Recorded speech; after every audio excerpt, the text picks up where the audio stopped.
Good morning, good evening, good afternoon, good night to everyone who's joining us today on the show. My name is Justine Wanda. This is The Big Picture with Africa Uncensored. With me today is... John Alanamu. And... Unfamiliar territory. Yeah. And today with us, we have a special guest who's a cybersecurity professional. Give it up for the wonderful Patricia Musomba, you guys. Yay! Welcome to the show, Patricia. So today we're going to be discussing a lot of what digitization means in this country and what tech redundancy looks like in the face of injustice, in the face of we are trying to get a tender, because I feel like that's what that's what this government sometimes feels like. So we'll start off with Albert Ojwang's story and what we've seen today. What's his name? We've seen our interior our interior CS who came out with statements about digitizing the occurrence book, community policing models, regular audit reviews, and awarding the best and worst performing officers. I don't know why we have class 1, class 2, class 3 performances for officers, but I guess. And we also have training for all officers, starting with the OCS. And on top of this, we've also seen, regarding Albert Ojwang's case, we've seen the deputy IG step aside. I don't know if he's dancing. I don't know why he's stepping aside. A lot of what Kenyans have called for is his actual resignation and even prosecution, because he was the complainant and then Albert ended up dead. So it's connecting the dots, really. So I will try to draw you in here, Patricia, first, because what that digitization of the occurrence book is not a new statement. We've seen it was said during, I think, Kibaki's era, that they wanted to digitize this particular space. What would that mean in securing the statements that are usually written down? Is that going to pose a problem for people whose cases are, for instance, like Albert Ojwang's case, where we don't actually have the facts up until now? What will that mean for Kenyans in cases going forward, and even in the moment right now? Thank you, Justine. I think, first of all, this is not a new process, like you've mentioned. It was piloted, I think, in Kasarani police station, digitization of the OB. And while this is a good intentional thing to avoid like tampering of evidence, tampering of case numbers and things like that, I think in the space we are in right now, it raises a lot more questions than answers in terms of data protection and especially sensitive data. I would be on board with digitization of the OB for minor offenses, but when it comes to very like sensitive cases, it's very, very difficult, especially within our current ecosystem, to believe that due process will be followed, that data protection measures will actually be implemented and upheld as well, and will like access to the information as well will be restricted to the authorized people. So there are a lot of more questions around the digitization process than there are answers in terms of what we have seen previously done, in terms of our data not being very well respected, to be honest. For example, we've had situations where we've been moved from one system to another without our consent. For example, we saw from NHIF to Taifa Care, and there was no consent. We were not given a chance to actually provide consent for our data to be moved from one place to another. And this definitely raises that question of data protection law. And we do have one. We have the Data Protection Act of 2018.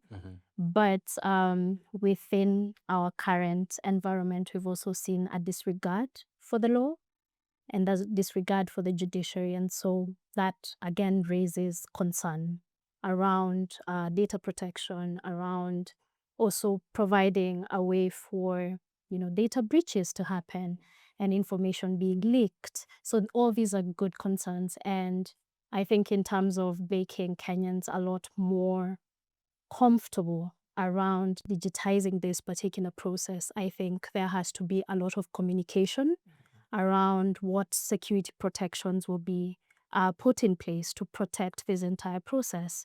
What data protection mechanisms will be employed to be able to make sure that there's trust in the system, because I think trust is very important when it comes to such an important system that holds such sensitive data. I absolutely love that you mentioned trust in this particular place, but I will return it a little later. I'm trying to, I think I'll come to you, Jan. Considering the new policy directives that are being directed specifically towards this case, we've seen community policing models that are going to change. We've seen Nyumba Kumi and all iterations of the same. And my question to you, as someone who's been in this field, you've investigated literally your series, The Last Door, is the breaking of justice in all sorts of ways, and how families have to compound with the death of a loved one, way beyond when the justice system has failed, when the policing system has failed. What does community policing and what those models being shifted?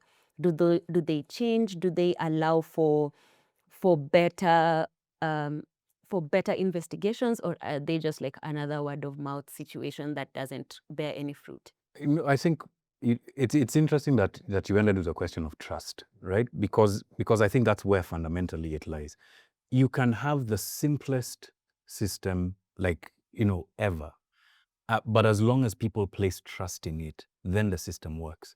So what we're seeing is a repetition of what we see in other spaces. So like, for instance, with elections, we've had problems in elections in the past. What we do, we throw technology at it to ensure that the system is trustless. But we forget that there are people who are behind it, who are operating and manipulating systems. So community policing models, without there being trust between the police and the community, is a non-starter, right? Having a digitized OB without there being trust between the police and the citizens, again, is going to be problematic. I agree that there's really a lot of efficiency that can be brought to bear if you have a digitized OB system. If there's a national database, like a national crime database, that you can search through to find out whether there's a guy in Ojwang who's committed a crime in Lodwar, who has then now gone to Trans Nzoia, etc., and be able to figure out a footprint of what happens with regard to criminality. But the interesting thing about this is that the one question that is not being addressed is, why doesn't the public trust the police? And this is why this is playing out the way it is, right? Every statement, or not every statement, to be fair to the police, that the DCI made, that the IG made, a lot of them are being called into question because of some of the things that have emerged just over this weekend. Yes. And fundamentally, the question is, do we trust the police to be able to do a good job, even with all of the bells and whistles, even with all of the technology, even with all of that? Are they an institution that the public can place their trust in? And for me, that's really, like, it's super dangerous to have people who have the monopoly of violence not be trusted by the public. Yeah. So, and this is why I wrote in, Tom, because you wrote an article about fundamentally what actually got Albert Ojwang arrested. Yeah. Because you couldn't find any trace of his tweets online. And that poses a question. Even a lot of Kenyans have been asking, what did he say? What was the thing that actually had him taken from his home all the way to Nairobi? And they say, oh, he committed a crime that's in Nairobi. And every statement has kept changing. And there's a lot of, we did this here, and then the timestamps do not match. All the data, again, is very skewed. It's all over the place. It cannot be trusted. So to you, I'll ask, will the regular auditing reviews and awarding best performing officers and the losers, I guess, being announced, they should announce the losers. I think that would be really funny. Yeah, I'm interested in the losers. And also, like, that coupled with the training of the OCS is like, is that really going to fundamentally shift how policing works? Is that going to get us to a place where we can trust the system, or we can follow up with the system, or is it going to actually create more problems? Because what if a best performing officer is also in a situation that's questionable? If they have a checkered past, what do we do with that kind of situation? Yes. The short answer to me is no. It's not going to solve the issues. And that's because time and time again, the government loves to throw training at problems. Like if there's an issue between police and people and they constantly abuse human rights, the police officers need to be trained on human rights. If you go on the National Police Service page, actually, you see a lot of those pictures. Training conducted by XY on the police on XYZ. And time again, that doesn't work. It doesn't work because it's a band-aid solution. Yeah. It doesn't address the actual issues. The actual issue is, are you training policemen to respect human rights? And do the people who hold rank in these police units actually respect human rights? Because all the time you'll hear questions of, it was an order. Every single police officer, including the ones who have been arrested actually, there's a good chance they'll mention it was an order from someone above to commit these crimes. So they committed the crime, which means the training didn't actually work on human rights. Then the person who ordered them, they actually need a lot more training on respecting human rights and respecting the people of Kenya. It just doesn't work. And you know what's crazy for me is like the doctrine on command responsibility has existed since the Nuremberg trials, like after the Second World War. How it is that we are still talking about ati ni mdosi alifanya. Of course, you will take responsibility as an individual police officer. You'll also take responsibility as so it beggars belief sometimes. And I feel bad that we sit here and critique the police and criticize the police.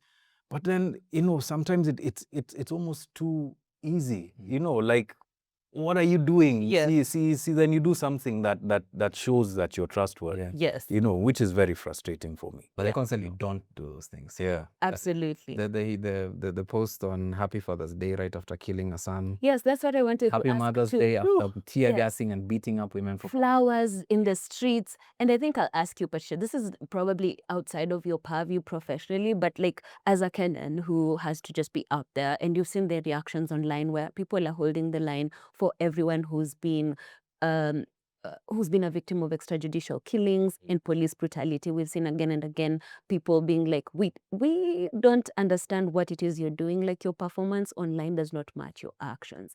And I don't know what your reactions is to the deputy IG stepping aside, all these different heads of security agencies lying under oath. Like, what do you even say to something like this as someone who has to also navigate this system to push for social justice for people? A big one. No questions. I can let it be. Yeah. I think for me, just as a Kenyan, it creates an environment of mistrust, to be honest. Even when they do tell the truth, we will question that truth. Why? Because there's a history of lying. When you created that history and that precedent of every single time they release a statement and then they take it back and then something else happens, it makes us think that we cannot believe what they're telling us. And even when we're being now told the truth and the investigations are bringing this and this to light, it makes us again question that. And that definitely erodes like public trust, as we've mentioned, in government policies, in government systems and infrastructures and all these things. And I think it does more harm than good, to be honest, because historically we've seen information being controlled to control the masses. And in a lot of times we find that this has like a chilling effect on people, and people stop participating in, public events and public proceedings. But it has had the opposite effect in Kenya. We've seen more participation now. Kenyans are, standing up to demand for justice. And so the more this continues, the more it's fueling the revolution, to be honest. And I think for me, I've been very impressed and very touched by how Kenyans have come together to fundraise, to protest. Like, we're all protesting in our own ways. We are providing whatever services we can to fuel the movement so that we can get accountability from the government, from the police. All these things have brought this environment of, we are fighting for our country, we're fighting for justice, and we no longer want this to continue like this. And so something has to give, and something will give for sure. And we will keep fighting and we'll keep going and learning the system and navigating the system. And it's very disheartening that human rights violations are continuing. Yeah. And we are going to use that same technology to bring them to light. To be honest, we are going to keep highlighting them and spotlighting them, because a lot of these injustices, I think, thrive in secrecy and they thrive in, the dark corners. But when we put light on it, when we spread the information, when we fight the misinformation, then we get our country back, to be honest. We get accountability. We get to foster trust again. We get good governance. We get good leadership. And so, yeah, that's generally how I feel about it. It's disheartening, but also inspiring that we are part of this revolution. Yes.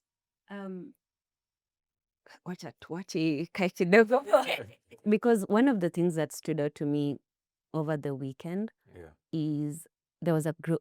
There's something you pointed out that's reminded me of something. Over the weekend, we saw a group of kids who went to visit Albert Ojwang's dad, Meshach Ojwang. And they brought him, I think they went with like a few things for the family, for the child. And they sat with him so that he wouldn't feel alone on Father's Day. And I just want us to take a moment and realize that in this moment in time, the way Kenyans see each other has shifted. Because I think the online space has brought people so much closer to each other. Like, the technology has shifted how we see human beings. And that's not something that technology is usually credited for. Usually social media makes people even more distant from each other. It fosters individualism and all these things. But we've seen kids on TikTok stepping up and like pushing the boundary, going beyond online. And I think that's commendable. But also, just to bring back Albert Ojwang's story, we saw over the weekend that Mbagathi Hospital released a footage that showed different timestamps from the one the DCI head said. And I just want to say for a minute, like, let's just remember there was a red panty bandit who escaped from Gigiri police station. And they have not found him until now. And a lot of people are questioning the investigation around that. And also, again, it's the system of trust being shattered again and again and again. Like, we feel like we've gained momentum, or this case is proceeding, and then after a while, it's shattered. So with this Mbagathi footage, the false statements that were made under oath, and the chief pathologist stepping aside, and then there's almost like a, how do I say this, a blue code of silence, where it's like they take turns standing guard for each other, but never for Kenyans. And this makes justice even more difficult. So, Jan, I'll ask you this, because you have investigated a lot of the stories around extrajudicial killings. What do you think happens now? What happens now with regard to the investigation? With the investigation, with the lies and oath, like, what even happens? Have we had a situation in Kenya where someone has lied under oath so obviously in the Senate Security Committee? Like, every single Kenyan was watching and we saw them lie. Like, what happens then? Do they get held accountable for their actions, or is it just one of those, well, it happened and we don't know? You know, sadly, this is now the province of Parliament and the Senate, right? And unfortunately, there has been precedent where people have come and lied to the Senate committees before under oath and been proven to have lied, and there's been no real, accountability. What I would hope happens is what happened in the Willy Kimani case, right? So, unfortunately, when people look at it in terms of the span of time that it took, right? So from 2016 up until 2020, it was about 6 years, so 2022. It's a very long time for a murder trial to take place, right? But there were hundreds of witnesses, lots of evidence.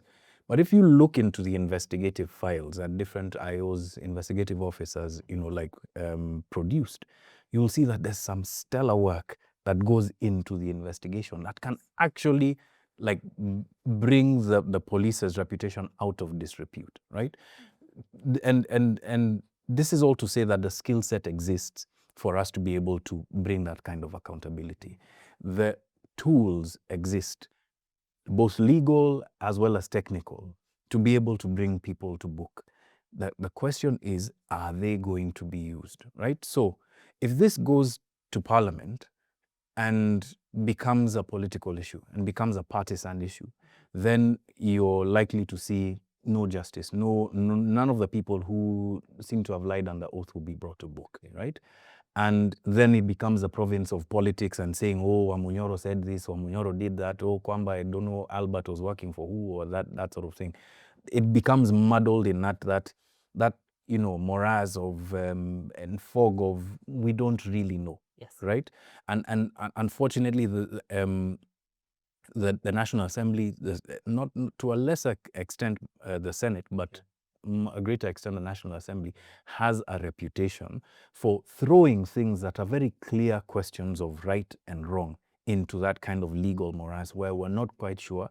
And then it becomes now something of public debate as opposed to a legal question, a question of evidence, of facts, and evidence that played out in front of everybody. So for me, that's what my concern is. In terms of a particular case that I can think about where somebody lied under oath, like to the Senate, I can cite those ones where I know mtu anadanganya. But in terms of where it was called out, very, very, very difficult. But if you look into some of like the PACs and the Senate committees that are looking into what's happening in the counties, right? Actually, no. There might be one where a guy was caught out. The governor for Isiolo, right? Like 2 weeks ago, Governor Guyo, Yes. went and said, I think he has 4 advisors. You can just check out, fact check me, Tom. He had 4 advisors, but the Senate committee found that he had 32, right? And the guy was questioned. 8 times more. Yes. And the guy was questioned and he was like, but ni mabeshte tu. Like he came up with some sort of reason. But that's actually a very serious thing. Yeah. It's a very serious thing to go to a Senate committee and lie under oath. Yeah. But more than that, it again, Patricia, thank you for introducing the word trust into this conversation. Yeah. It really is a question about trust. Justin, I want to jump in and just ask a question, because when I was listening to you, you mentioned how you're going to be using the same tech to bring people to book, for people to be accountable. What's the biggest complaint that your clients have when they're facing the police? Is it a question of trust? Is it a question of accountability? Do they fear for their safety? Like, what are the things that you have to navigate first while you're addressing yourself to the enforcement system in Kenya? I think in terms of enforcement, it's not a lot digital. It's actually a lot physical security, because a lot of times the online spaces kind of mimic what happens offline. Literally, online experiences often mirror offline experiences, for sure, where if you're being harassed online, you will definitely be harassed in physical spaces. Yeah. And so a lot of like marginalized communities face a lot of both digital threats, they face physical threats, they face safety issues, especially in terms of gathering, in terms of being able to feel that they have a right to protest peacefully without that being, infiltrated, and without tear gas, without, all these other physical threats that usually happen. And so, for example, recently, I think a lot of like the support we've been doing has been around protest safety and protest security, and how to prepare yourself for protest. What should you do before, during, and after? Things like, how should you dress? What should you do if you're, let's say, arrested? You should have like already emergency plans already in place. How do you respond to certain threats while you're protesting? It's creating plans for what should be on my phone. Should I have fingerprints or should I not? Because should you be captured, there's the fear of you being forcefully forced to actually unlock your phone. things like that. It's thinking about the risk of, so this place I'm going, what risks will be there? And a lot of times the police is truly one of the threats, to be honest. Especially from last year in June, we saw a lot of killing. We saw a lot of blood on our TVs. We saw a lot of blood on our roads. And that definitely creates this fear for physical safety, first of all. Because when you look at like the hierarchy of needs, physical safety is the first one, truly. You know, feeling that your physiological needs are taken care of. And then from the physical side of things, now we're looking at the digital side of things, where we're looking at accounts, especially on social media. One of the tactics that is used a lot in repressive environments is deplatforming people. And so a lot of us we've all become activists one way or another.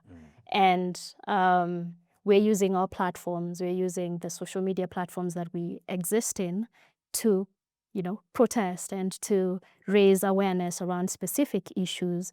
And so a lot of times you'll find that there's deplatforming in those specific platforms. We've seen recently that our government does request for user data from social media platforms.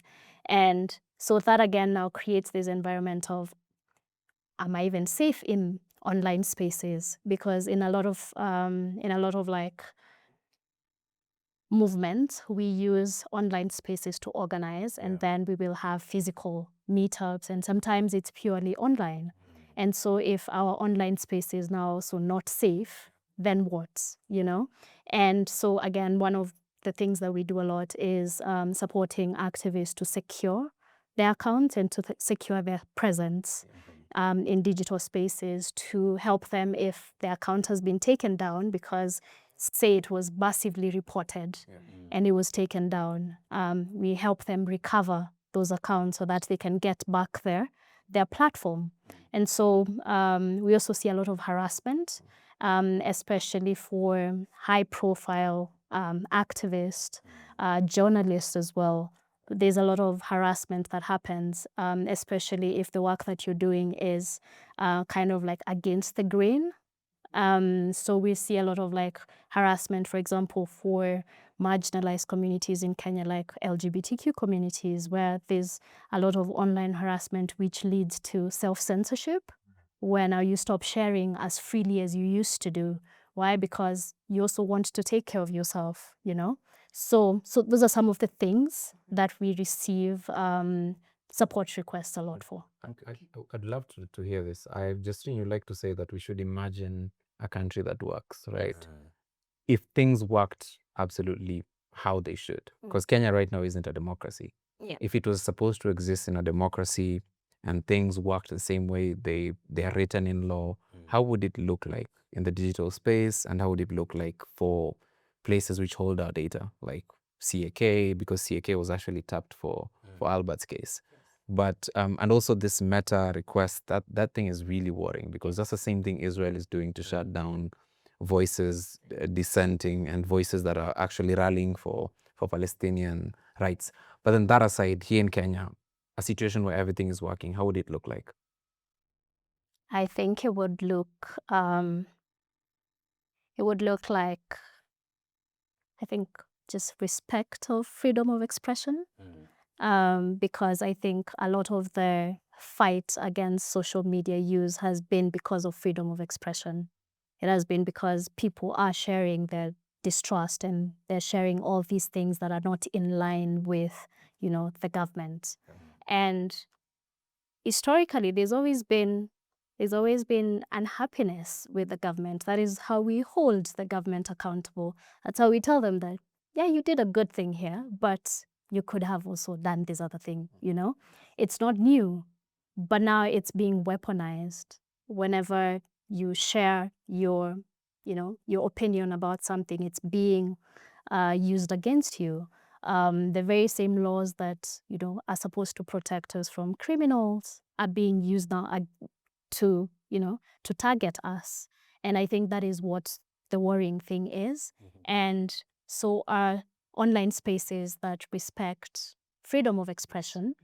And also in terms of data privacy and protection, it will be following due process should you need to access data from any government agency or from any private entity that holds our data, because it's very clear that you do need to present, a warrant to present that reason why, this sensitive data should be shared with you. Yeah. So following things like that, because we're not saying that data should not be shared. We're saying it should not be shared in situations where it's violating, Speaking of which, Right. I have just one last question.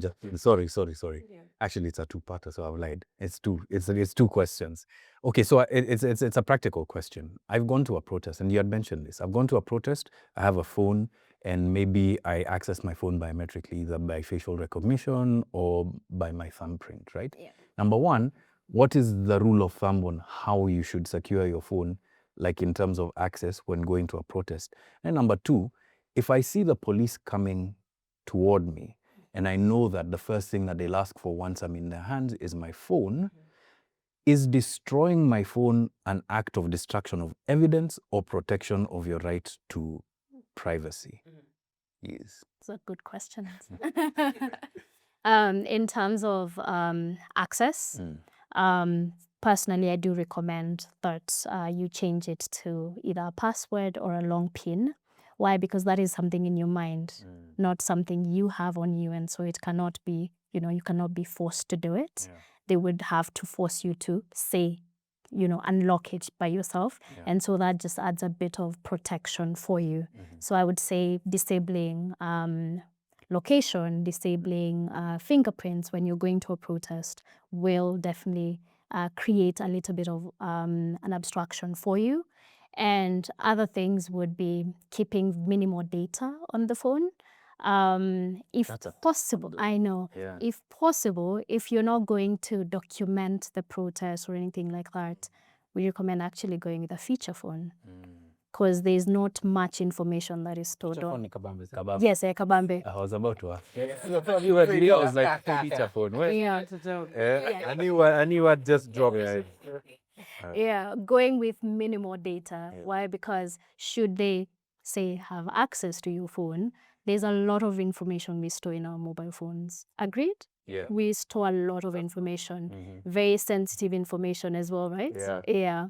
So even like contacts information, sometimes you think you don't have anything to hide, but other people do.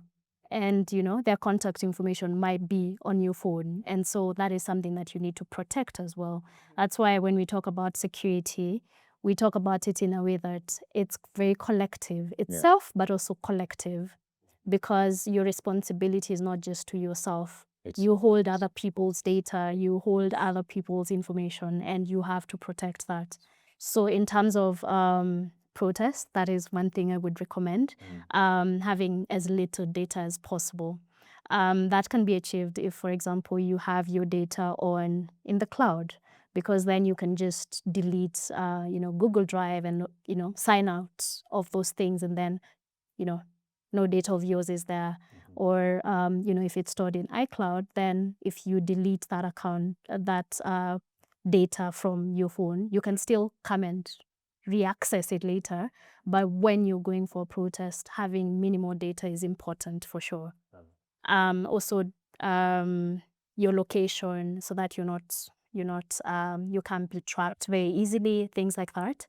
When it comes to destroying your phone, we operate on a principle of do no harm, and that means that do not do anything that adds more harm to yourself later on, because for sure you will be, in our current situation, I think they will say you distracted, it was destruction of evidence. There was something in that phone that you didn't want them to find. Yeah. And so if you've already done these preventive measures, there's less and less information of yours on your phone, and they want to take it, by all means, take it, because then this will attract less harm on you as well. Because a lot of times when you resist with your phone or you destroy it, you attract more harm to yourself, to be honest. They might be rougher with you because, you destroyed the phone or you did this. And so in situations like those, I would advise to not do anything that adds more harm to you. Yes. Okay. So keep your phone on you. If you can run with it, the better. Just keep choge your way to freedom. Okay. So just before we wrap this segment up, and I know we really hope that Albert's case becomes a case study in freedom and justice for all of us. But we've seen how the CCTV footage is kind of helping here, and the Interior CS came out today and said they're going to put CCTV cameras in all police stations and digitize everything. And I want to just bring this home to the redundancy of tech. We've seen it with Shift Shah and like, oh, we're going to bring in a new model and this will solve all your healthcare problems. You'll be cancer free. It has not worked yet. We've seen it with the education system, changing it from NEMIS to CHEMIS so that we can have 100% transition when the entire education system as it stands is defunded. We've seen it applied across different ways. And I was speaking earlier to our producer and I was telling this feels a lot like an exercise in procurement, where we want to bring in the players of the people who are making the tech to get into the space, and then money is exchanged and people can enjoy the contracts and make money off of these things, but this tech never converts to helping people. And I'll give an instance of like tech that helped people. We saw Rose Tunguru was arrested for literally making a website where people understood what the punitive parts of the finance bill are, be able to copy that and send their feedback in. And her OB even read she was sending multiple emails, which is not true. That's not how the website worked anyway. And I know people cannot understand how every single tech thing works, but there also has to be an understanding of how basic tech works. And also there's a new surveillance system. We've seen, and I think Tom, you can speak a little bit on this. We've seen the surveillance system added into the finance bill, but like as part of the defense contract, where they want to put a surveillance on Kenya's social media accounts through a software called Optimus. I looked into it. It's like a British firm, and I don't know. And I'm like, all these people whose tech is being employed, they want to put AI in education, and we've seen the people who make the AI, who do the background work for AI, are barely paid. Like Kenyans are not even in the conversation of how good tech is impactful to be directly, but we are going to get all sorts of ridiculous tech from outside where you're already locked out of the conversation of building it. You're locked out of the conversation of contributing to fixing systems and contextualizing the tech that we work with. So my question to you, Tom, first is, do you think this CCTV contract is just another exercise in procurement, or is it really going to shift the landscape in policing? And then my question to you, Patricia, is the redundancy of this tech, and how do we reshape the contracts that we keep getting to remove the kind of punitive, horrifying tech that's just used to surveil and cut down at Kenyans instead of actually building the resources that are here? Because Kenyans who work in the tech space also need to be protected. They need jobs, they need well-paying jobs, they need security, they need to be able to benefit from the tech and not just build things that go outside. So Tom first and then you. Yeah. The CCTV question. It's funny to me because the central police station where the murder happened, allegedly, had CCTV cameras. They were off because someone turned them off. So why are you procuring new CCTVs when somebody you should be jailing? Walizima tu. It's not that they want no CCTVs. And in Mawega, I remember the DCI chief saying that the reason Mawega didn't have CCTVs is because it's just been elevated from a police force to a police station recently. You know, the usual excuses. But that's not even where the crime happened.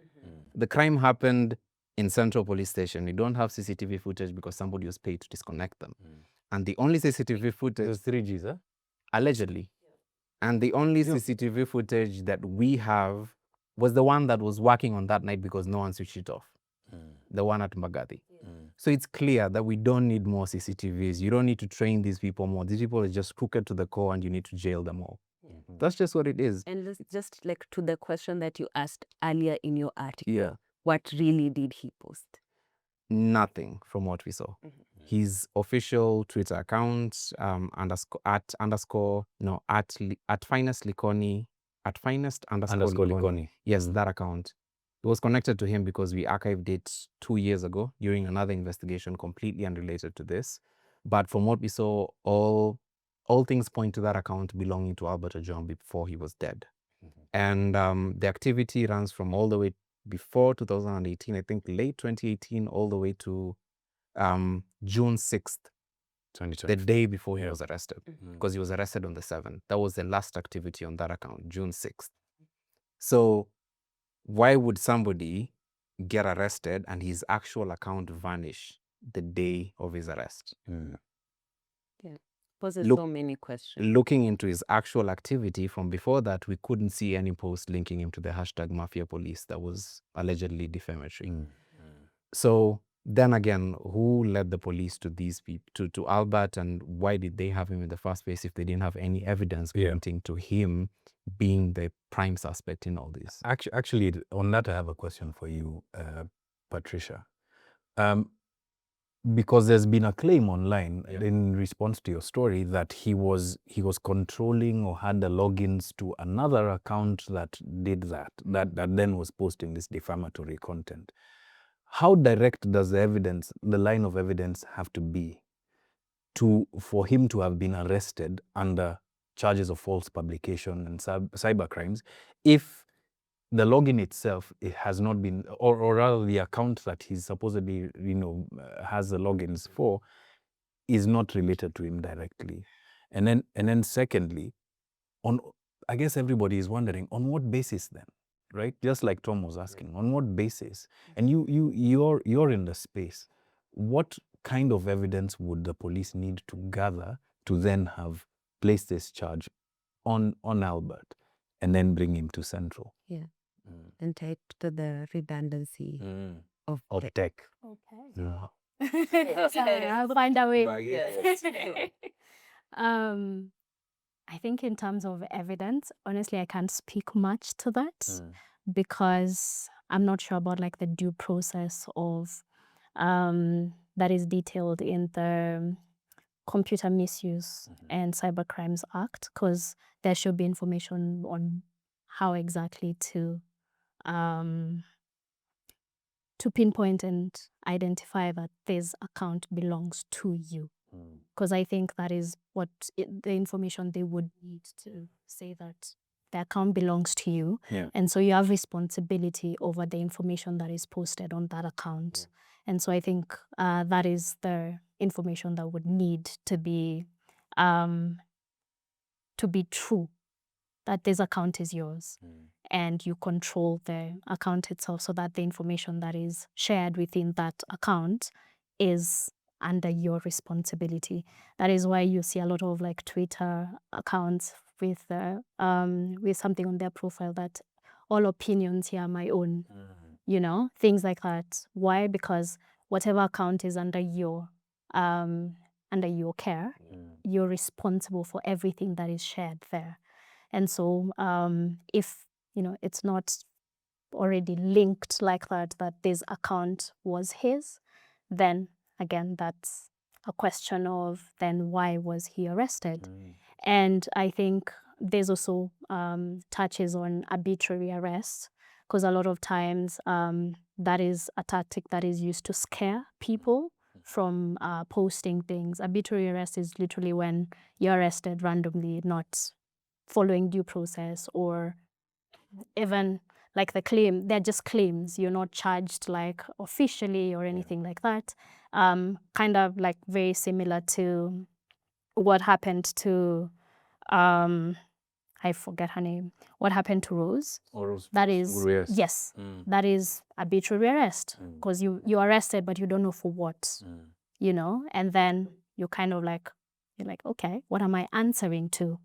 And so I think that is the answer to the first question, not in a lot of detail, but I think you would need to confirm that this account is truly yours.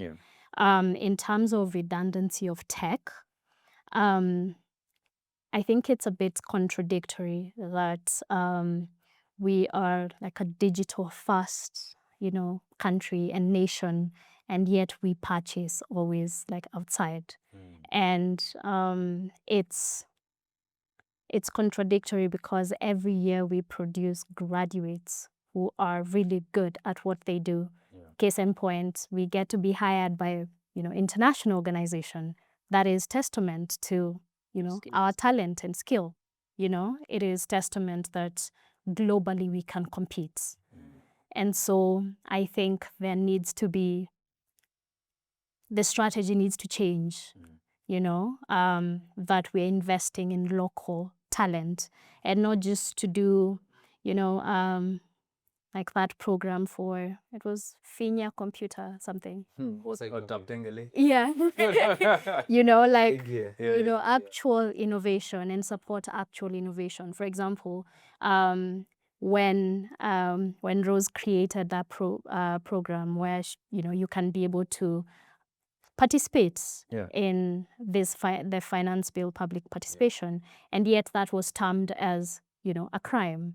And so again, it feels like we're also weaponizing innovation as well, that innovation has to be in the terms of what we expect. If it is not, then we term it as crimes. If that program crashed any of your systems, then it's an opportunity for you to improve the availability of your systems. It's not an opportunity for you to go to the creators of that program and be like, the emails that are being sent to our server are crashing the system. It should be you to think, yeah, exactly. It should be you to think, okay, what we have currently does not support the capacity of what we are receiving, and so we should improve. You get? Yes. So I think in terms of purchasing tech, I think we have enough talent, to be honest, to be able to create these systems locally. And in times that we do need to procure, I think we should also be in bed with people who respect human rights. Yes. We should also procure platforms and systems that respect human rights. And platforms that protect data, platforms that can be trusted. So if we are purchasing tech from, surveillance organizations that are well known, the Pegasus of the world, the NSO groups of the world, if we are purchasing from them, it's very clearly will be like, they sell surveillance tech. It's very clear that this is surveillance tech, and that procurement process should also be transparent, because if you want trust, then share how much did you pay for it, who audited it, was there an impact assessment on how this platform was going to be used. So these things should be shared, and it should be a transparent system that way. And also I think I loved your point around, we already have CCTV cameras, we already have these things. How about we use existing systems as well to be able to, do these things? How about we use existing data that we already have to be able to implement other new systems? For example, a lot of data was collected from Huduma number. A lot of data. That thing gives me like heartburn to think how I had to sit there and then have the data, and then the data, because I wanted to ask, what happens to that data? Like it was gathered and then they want to gather it again. Anyway, I digress. I'm just bringing my own problems. No, that's a valid point. Yeah. So that data, can it be used for other systems and with due process as well, not just, randomly doing it and then you're like, oh, how does this organization have my data? I didn't provide it to them, So that constant cycle of we collect, we use, then we shelve it, and then we collect again, then we, that cycle, truly, it's not serving anyone. It's Well, it is serving somebody, and I think to your point, right, the person that it serves is a person who has to go and collect It's again. never because there's us. that contract, Yeah, right? exactly. But it's not us. Yeah. But it doesn't serve the prurient interest, I guess, Yeah. which is your point. That's really important. So I think before we wrap up on this, Tom, do you have any comments on your end? Kuna mtu hapa anasema Justin Sasa, my only real newer plug. I have no idea. That's an inside joke?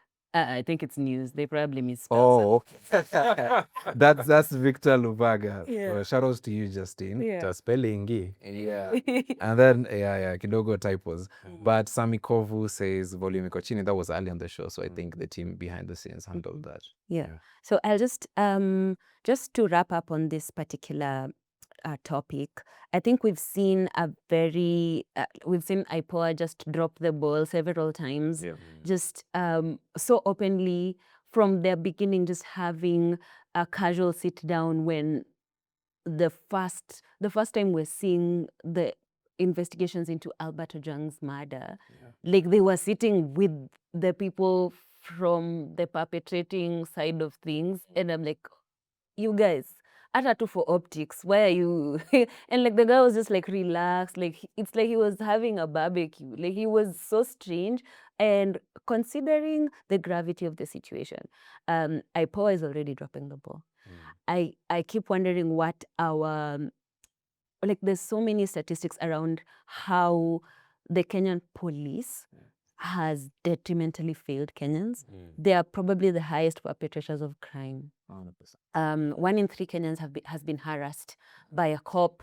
That's very many people. 1 in 3, that's everyone. Like that's everyone I know. And then we've seen that's all of us. Like that's all my friends. It's one in 3. Yes. Hey, Tom has a video evidence. Digital evidence of you being harassed. Yes, Then but yes, we all have. We've also seen how how do I say this? So Kenya has an ICT policy in place, right?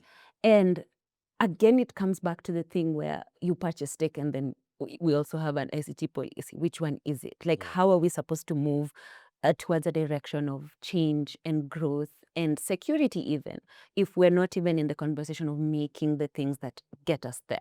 So my last question to you, Patricia, regarding this topic, and Jan, also you can jump in on IPOA's failures and the statistics around missing persons reports and how Kenyans have continuously been failed by the system. I'll start with you, Jan, and then we go to Patricia. Okay, so I'll try and be brief with this. I think IPOA is a creature of many false starts, right? In terms of trying to bring the police to bear with regard to justice and accountability. And when they started off, I'd say IPOA had a very strong record. Like that first, the first cohort of people from IPOA had a very strong record in trying to bring those kinds of cases, forward. And I remember them working very close, like with the police reform working group, the guys who created Missing Voices, which is a dashboard that I'm on. But I'd say there's two things that we need to look at. So there's IPOA as an institution, then there's the National Police Service Commission as an institution itself. If you look at the Maraga report as well, there's recommendations across both. The problem that I think IPOA struggles with is both one of its own making, but also one in which I think they're hamstrung. Number one, any I guess they're called Chapter 6 institutions, any Chapter 6 institution that I don't know. Anyway, let me take that back. Any institution that's supposed to be independent, right, that receives funding from government to be able to prosecute issues that then have to do with government will inherently suffer a funding challenge, because it's not in the interest of certain people in government to fund them. We've seen this with the judiciary. We've seen this even with IEBC, right? We've seen this with numerous institutions. So there's a fundamental sort of like systemic challenge when it comes to IPOA. The second is that I believe that there's some people who think that their job in IPOA is to hold brief for the police. And that's a very serious issue. And so it's not even at the directorial level. I know that there are brilliant investigators from inside IPOA, but they often feel like they're left in the lurch to do these kinds of investigations, or they're not facilitated properly, or they're told, okay, yes, you guys have the exclusive mandate to investigate police criminality, but we have internal affairs, so we're good. So there are a number of things that we also need to think about. What are the overlaps between internal affairs, IPOA? How do you remove hizo Operation of power. exactly separation of power na hiyo kutu yenye iko kwa kichwa ya watu that make them believe that they're supposed to protect the police rather than hold the line independently. And then third is a more systemic challenge. How do you divorce the IPOA's money from the person who's controlling the purse string so that they don't withdraw and give funding, sort of like at will, like a carrot and stick? Those for me are the only questions. I think to sum this all up, IPOA is to the National Police Service what the National Assembly is to the executive. At least it's Yeah. become that. It's become that. Yeah. So just briefly, Patricia, what can our ICT policy look like for us to get some kind of boost in how this country just works? Not just tech-wise, but also to benefit not just the people who work in tech, but the everyday Kenyans who are very, very interested in contributing in some way in getting us to the point where tech serves us instead of the other way. Thank you. I think it's implementation, because our ICT policy is actually quite inspiring. It has really audacious things in it. It's digitization of a lot of government services. It's access. It's providing digital infrastructure in the entire country. Currently, our internet penetration is at 48%, which means that 52% of Kenyans do not have access and meaningful access to the internet. And so we have good ideas. It's just that implementation is where it lacks a little bit.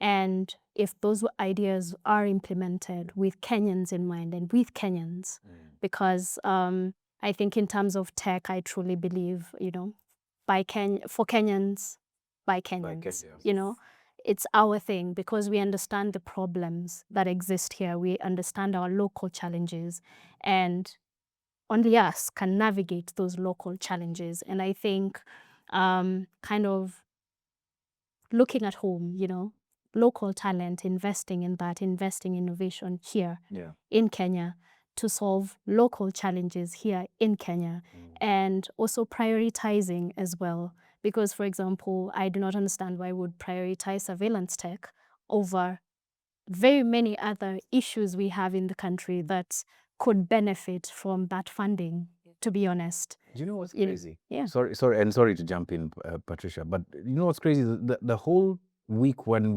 not the whole week, but when the Albert Ojwang debacle kicked off, there was an investment conference in Murang'a, and Irungu Kang'ata trotted out at least 5 young guys who had developed all sorts of systems and dashboards, etc., for the county that saved them hundreds of millions of shillings. And this is not the first governor who's done this. There are many others who've been able to do that. Now, Kibuda did that, right? And to the benefit of the public, which is exactly what you're saying. Yeah. They created a healthcare system in Makueni that is still helpful to date. And it was even part of the pilot that kind of was for started UHC, for sure, right? And now the governor who then now comes after Kibuza Kibwana has the benefit of more money to be able to dedicate to other things. So it literally is a no-brainer, but you know what? I've been jumping in too many times. I just show you're very passionate about the topic. Yeah. But yes, for me, it's implementation, and it's using, investing in the country and in the Kenyans that face these challenges and so are more motivated to actually solve these challenges. Yes, I absolutely love that. So Tom, I need you before you read our poll for us that was on YouTube. I'm gonna go to some international news. What's happening in Iran over there in the missiles. I think Jan, you have more context for this. So take us through. Okay. So interestingly, while I was coming here, I was listening to a local radio station, and they were talking about the Foreign Affairs Ministry's comments, calling for peace, etc., urging for calm, in Iran. And while I understand why they would view that with a bit of side-eye, because there are so many problems happening here, I think it's important for African countries to pronounce themselves on conflicts that will have significant impact on what happens here at home. And the conflict that's building between Iran and Israel threatens to be one of those things. One country has nuclear weapons, the other doesn't. One country has an arsenal of missiles that is bar none in the Middle East, the biggest. I think Iran has an arsenal of about 3,000 missiles, the ICBMs, etc. I forget all of the terms. But what saddens me about this entire debate is the hypocrisy around which, this thing is playing out. We have a conflict that's still playing out in Gaza. There is what many experts have said is the controlled starvation of a population, which is akin to genocide, right? It's still happening. And yet another conflict kicks off next door. And you start to see, and I think Mehdi Hassan made this point, sometime today, you start to see Western media specifically start to tilt their bias to Israel is being attacked, forgetting that Israel was the aggressor in this specific instance. Now, if this, obviously you don't want to engage in your wildest nightmares about what could happen, but two countries that have, such serious problems with one another for a long period of time, engaging in a conflict could be devastating to us for the very reason that the nuclear warhead question is a question, right? And unfortunately, Israel's reputation right now, in terms of its willingness to deploy whatever measures that it will to be able to achieve its objectives, is in the toilet right now. Now, this is not to say that Iran has a stellar reputation, but at least in terms of its history with Israel, it has been the one that has shown restraint. And this is on record, like throughout the lineage of history. So I guess on two scores, the comments from the Ministry of Foreign Affairs, you can say that we have our own problems at home. That's fine, but I think it's important for African countries to pronounce themselves, right? Because it's not far, It's not far from where we are. Watatutembelea. The second thing is that the international rules-based system is continuously under strain simply because of this question. Yes. And we have to be able to find a way to either bin it and start again and build a system that has equality like in its DNA, where countries as small as Kenya or as small as Burundi can call out larger countries, and the sanction carries as much weight as but instead of now having it now look like it's a thing between three countries, right? Between Israel, the US, and this is going to affect all of us.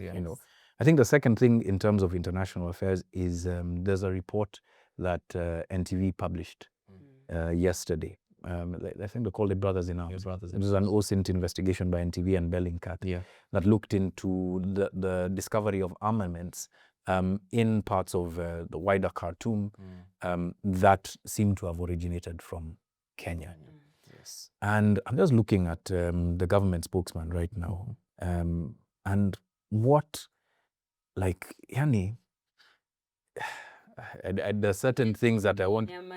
Sindio, I just shikilia my comments about what he said, but this is really disturbing. It is very callous and incredibly callous. Yeah. Sudan, the conflict in Sudan is so bad. It's such a serious humanitarian crisis. Yes. Number one. So on that level, on that humanitarian level, if Kenya has been involved in doing this, then we must be called to account. Yeah. And as a Kenyan, I feel bad that we're saying we should, our government should be called to account. But really, there are people who are dying from this conflict. And just to jump in, you'd remember we had the MSF head of operations here. He said that their boats were bombed by barrel. I don't know if it was a barrel bomb or whatever it was. By RSF. By RSF. In Sudan while they were undertaking humanitarian activities. So that could be a Kenyan. Can you imagine if that originated from Kenya? So you don't see, yourself as being involved in the conflict, and yet the value chain or the supply chain that you have facilitated is killing people quite literally. Indiscriminately. And then secondly, aside from the humanitarian thing, there are certain principles as frontline states that we need to abide by. Under IGAD, a frontline state is not supposed to be involved directly in a conflict between two other frontline states. We are a frontline state. We are members of IGAD. Like, it's very well documented what role we should be playing. And yet, here we are again with pie on our faces because of what seemed to be at the cursory level very private interests. This is bad. It's very bad on us. Sadly, I mean, it's not the first time that's happened, right? You guys remember MV Faina? It was a ship that was pirates. We remember when there was piracy along in the Gulf and etc. So MV Faina was captured by pirates, and then people had to negotiate its release. It was supposed to dock in Kenya, and I was there when the hull of the ship was being opened, and everyone was there. Then T-72 tanks roll out, and so we asked the then government spokesman Alfred Mutua, hizi ni za nani? Akasema, hizi ni za Kenya, usijali, right? A couple of weeks later, Al Jazeera, I remember it distinctly because it was right before the referendum in South Sudan. Al Jazeera records SPLA army folk with the same T-72 tanks that had come from Kenya. So it's not the first time that armaments have passed through Kenya, perhaps with the assistance of people within the Kenyan state, and most certainly in Living Memory 1. Yes, like we really desperately need to figure out something because our neighbors are going to start looking at us like turncoats. Yes. Yeah. I think we do have a question for you regarding, I think, For me, someone asked here, before we wrap up, to John Allen, how many years are we likely to be set back economically, democratically, health-wise, and educationally as a country by the time Ruto and his cronies leave office? Okay. So let me not say it's a tough one. There's definitely an answer for that.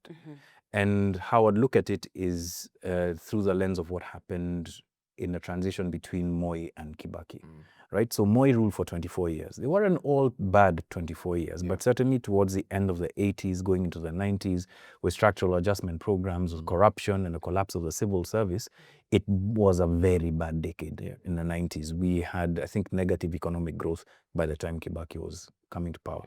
But what changed there? What changed there was the willingness of government to actually do the things that it promised that it would do. Number one, limit the amount of aid that it was taking and receiving. Number two, handle procurement, which was a big issue, right? Like streamline procurement. Number three, streamline our taxation system first before adding taxes onto Kenyans, right? So it's not a question of this will set us back 20 or 50 or 40 years. Obviously, there's a specific quantum in terms of how much is going to set us back. What is required is the willingness of government to actually do the things that are in the contract that it signs between itself and the people whenever a president lifts that Bible. Not just the sword, but the Bible and the Constitution, right? So I'd look at it that way. Don't look at it in terms of that time, because there'll always be things that will set us back, even in governments that seemingly are working. Yeah. I love that you said that there's always going to be something to set us back, but we also need to be able to read through the things that were promised and act on those very things, not just from the Kenyans who want their needs met, but the people who are in power to actually do the job. Exactly. But we know Sudi is not ready. Bro, because literacy is political. Yes. If someone is in office and they do not understand the policies in which they're passing on and saying yes to, that is a problem for us. It's detrimental to the rest of us. So that's why I keep making this joke. It just might feel like a snide comment, but I really, really think we should understand how literacy is political, and that the policies that were changed for Kenyans to get free education education is actually what has gotten us to the point where Kenyans can challenge the government when it fails them. So just as we wrap up, because we're coming to the end of the show, and I think I will go around to get the last word, but I'll go to Tom first. Tom, I don't know if you have any more comments, but also I would just like you to take us through Albert Ojwang's key moments and where we're at now.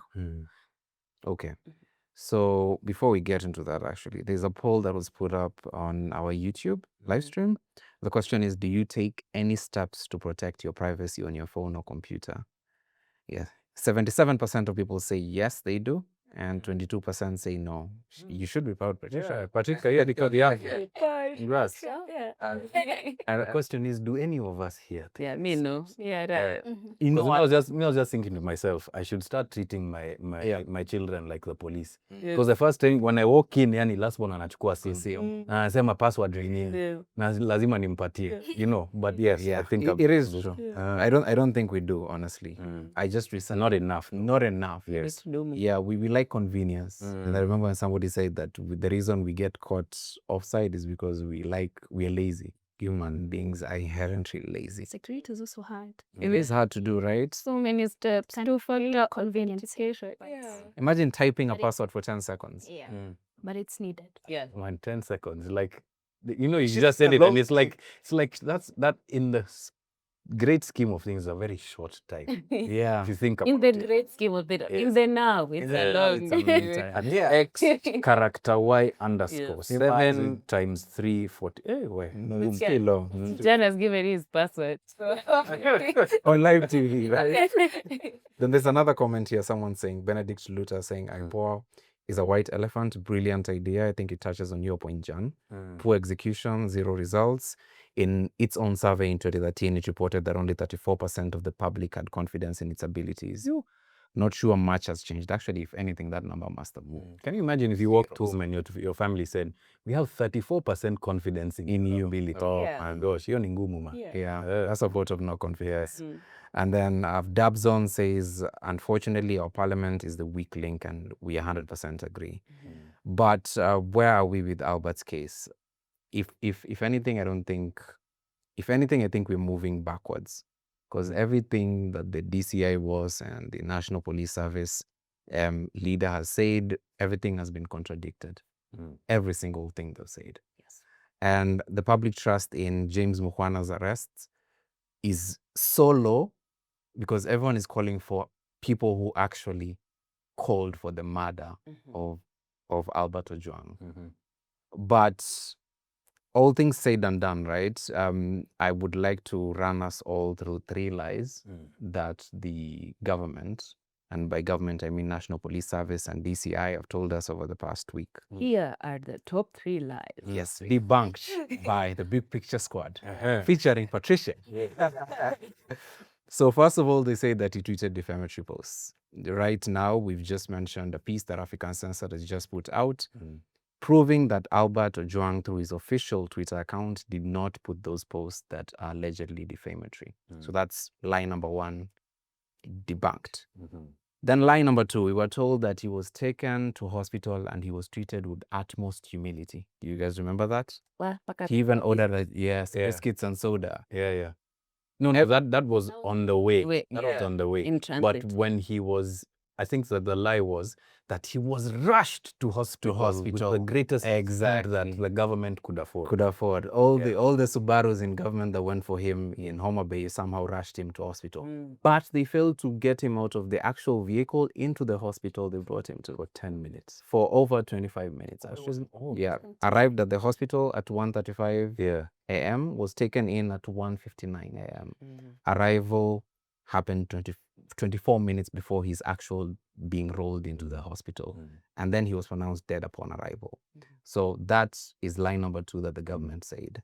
Then line number 3, he banged his head on the wall. That's the biggest lie that actually took people to the streets. It's been debunked as well. An autopsy proved that he was strangled and he also had blunt trauma to his head. Yeah. Tell me why anyone would believe what the government said. And then the last one, just to throw this as a bonus because the government lies every day, Nation did a whole 20-minute documentary exposing the government's involvement in the Sudan war. And who knows, maybe they're involved in the South Sudanese war too.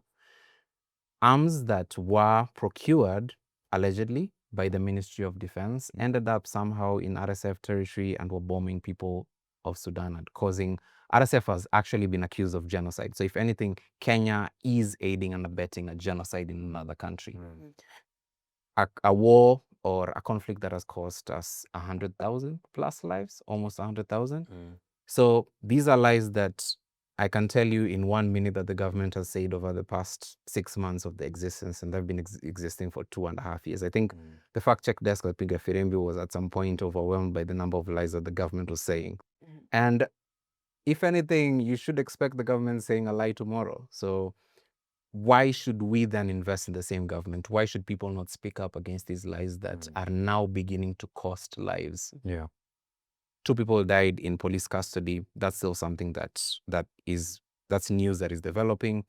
3, was it 2 or 3 gentlemen in Elgeyo Marakwet who were murdered after being taken into custody, allegedly by police officers, and then a woman miscarries under police custody too. Why should then Kenyans trust this government? I think that's the big question that we're asking here. I don't think Kenyans should. Wow. Hey. Hiyo ni mob. Mingi. That's a lot to take in. So I'm going to come to you, Patricia, for your closing comments, considering just where we are at in this moment, in a moment of a lot of cyber security concerns, a lot of Kenyans trying to be innovative and being stopped in their tracks or even attacked for it and harassed, and what that means for our future and what we should be looking out to do to shift this narrative. To close, I think this is a key moment, is a pivotal moment in our country's history, and each one of us should do what they can in whatever capacity you can to keep building the Kenya that we want. If that is attending a protest, if that is using new platforms to, spread the message, please do that so that we all contribute to building the Kenya that we want. We are many. We are many, and we have a voice. And even when that voice is being silenced, we still have a voice. And we should fight, and we should also protect ourselves as we are doing it. And so security is very important. I'm glad to hear on the poll that a lot of people are taking steps to protecting themselves. And this is information that is available online. There are organizations, there are people like myself who do this kind of work. So find out how you can protect yourself. Just develop a risk mentality of understanding, okay, doing this, what risks does this attract? How can I protect myself against those risks? How can I mitigate those risks? And sometimes it's as simple as 2-factor authentication that you talked about. Sometimes it's as simple as a long password that you do not want to spend 10 seconds inputting. Speaking of 10 seconds, actually, someone says here, Sammy says, it's a long time if you open your phone 40 times a day. 6 minutes a day opening the phone is wild. Yeah, so that is indeed true. That's why we said for the fingerprints, when you're going to protest, yes. For the rest of the time, you can enjoy your convenience. Yes. But yes, so keep protecting yourself. Yes. There's someone here who used to open his phone. For a second, I thought that was mine. Oh. And then I'll come to you, Jan, for your closing remarks. Given where IPOA has failed, and now we're still hoping that the procurement of several CCTVs is going to bring us some form of security, community policing will get us there, and all this other superfluous language that and word salads that the Interior CS has given us, versus the trust that the nation is supposed to rebuild with the people who are quote unquote supposed to be protecting them. I think I'll start it from something that Tom said. Why should we trust our government? And this, I think, brings into focus this more perhaps philosophical debate about who is a patriot, right? Like, who is a person who loves their country? Is it a person who believes everything that their government says? Or is it a person who questions, what the actions of their government on a daily basis? And for me, I think it's the latter. I think that it's important for people to have a trust but verify relationship with their governments, i.e., there'll be a person who represents government saying something. You'll be like, okay, but let me verify this. But unfortunately, the situation that we are in Kenya, and I don't think that this is particularly the fault of the Kenya Kwanza government. It's a much longer thread that goes back to the Ruto regime, even back into the Kibaki regime. But obviously, it's more pernicious, it's more focused now because of the speed at which lies are being ferreted out. I think that it's the responsibility of Kenyans to remember that the love that they have for their country means that they must be engaged when governments are not keeping their word. Government agents are not keeping their word across all spheres. And what that looks like is public participation. What that looks like is creating solutions such as the one that Rose created, to be able to get more people in on the act of looking at something that's important for the prurient interest. What it looks like is standing up for the least in our society. And I think the demonstration that those young Kenyans did by going to visit and sit with Mesha Ojwang, that is patriotism. Because patriotism at its I guess its lowest common denominator is love for your neighbor, right? So if you're even to look at it from a biblical point of view, that there really is something spiritual about being a patriot. It is demonstrating love. It is demonstrating care. It is demonstrating focus when these difficult questions are put in front of you, or when something that is, that obviously from the evidence of your own eyes is a lie, questioning it. It is not whataboutism. It is not saying that kuna wengi wamekufa, huyu ni mwingine tu, right? That's not what patriotism is. It is not saying that the government is going to come right, even after a demonstrated track record of doing things wrong has been not just brought to bear by people in a public space, but it's actually been documented.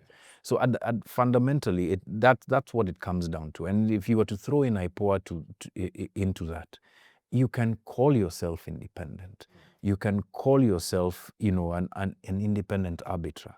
But if your actions speak to something completely different, and if your outcomes are as dismal as we have seen, then it is every Kenyan's right to ask you, are you really doing the job that we are paying you to do? Are you being the patriots that you said you would be by taking up those roads? And that's something that Isaac Hassan has to really sit with and sleep with, at night. Having been in charge of another important institution before, he knows what the pressure is, that public and the pressure of expectation that the public has on him, right? He knows that. So it's really an important time for reckoning and reflection by IPOA. I don't know if the police are capable of reflection, but for those officers who are inside the police force, who actually do their jobs on a daily basis, to reflect, am I building the institution that I can be proud of? Because everybody wins when the police are doing their jobs. It's not just the people in power, it's the least of us who will benefit when we know that we can walk to a police station and justice will be delivered for me, no matter my name, no matter my circumstances. Ishasema. Mmesikia? Yeah. I absolutely love everyone's closing remarks. But for me, I'll just take a little bit of a tangent. I don't know what CS position he holds. Opio Wandai. Opio Wandai Yeah. is Energy CS. Yes, Energy CS, that guy was in Siaya, if I'm not wrong, and he was telling people there that they are going to open a nuclear plant in Siaya. Pause. Sir, KPLC can barely keep one lights on. What are you talking about? There's no investment. We've seen KEMRI has lost funding in the new budget. I don't know. I think EPRA is the only person being funded by our taxes so far. They saw that the conflict with Iran was going on, and there's like, you guys will have to pay more for oil. They were so happy. Like, they're just like 3 bob here, 2 bob here. And actually, at the moment, Kenyans are paying more for for fuel, and most of it is just taxes. Tax. Even the fuel itself is cheaper than the taxes. Like, I would like to be taxes. You know, like, taxes are so loved by this government. They're taken care of. They're collected. They're used. But like for the rest of us, it's like mjipange. So I feel like talking about a nuclear plant, when education is being defunded, when there's so much conflict that is not being resolved, we don't think about research and investing in people as something that will bring us to the point where we have nuclear energy or whatever dream you have going on in Siaya. Like, it would be very beautiful if I could believe in that dream. And again, it goes back to the trust of the people and the institutions being led right now, and the current state of leadership across those various places, and what that means for us. At the moment, you can dream all you want, and it would be really awesome to get a nuclear power plant. But if we don't care about the kids' education, we're never going to get there. We're going to probably procure something to set up someone to set up a nuclear plant there.